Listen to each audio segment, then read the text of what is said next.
So actually 2 months ago in March, I started tracking my habits and I only tracked it for 20 days because I couldn't do it more.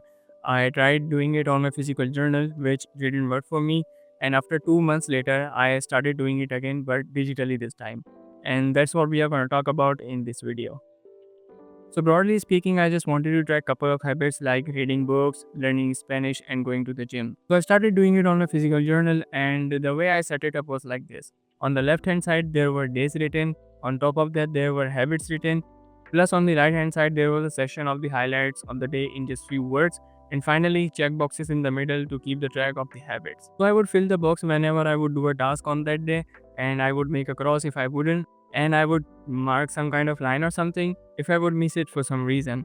Since it was my first time try tracking habits, so I realized that since the beginning I cannot do proper journaling. So that's why that was the reason that I just left it in the middle of the process. Now let's talk about why you should really track your habits and what are the importance of it. So first of all, of course, there are a hell of a lot of benefits. I will just name a couple of them. For example, it will help you build discipline. It will help you improve your decision making. It will help you, boost your consistency, and it will also help you in creating awareness. I've written here, so that's why I'm looking at there. Habit tracking not only helps you with tracking habits, but it also helps you with eliminating the bad ones. If you have been following me around or you have just watched couple of videos of mine, like the latest one, so you must know that I say this a lot.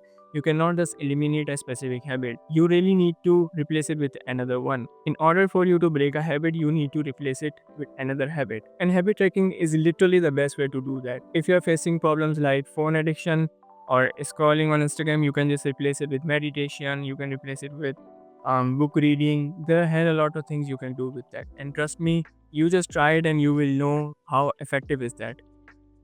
Now coming to the main point of the video, that how you can actually do the habit tracking.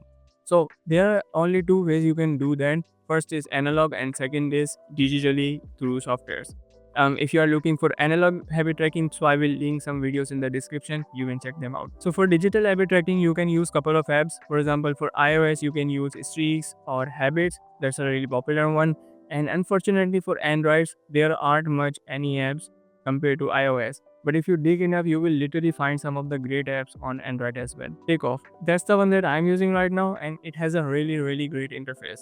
And it even has a widget option. For $1, you can get their monthly subscription, and I guess less than $10, you can just pay once and get the lifetime subscription. You only have to pay once. In its free version, you can still use it, but you will be only able to track 3 habits at a time.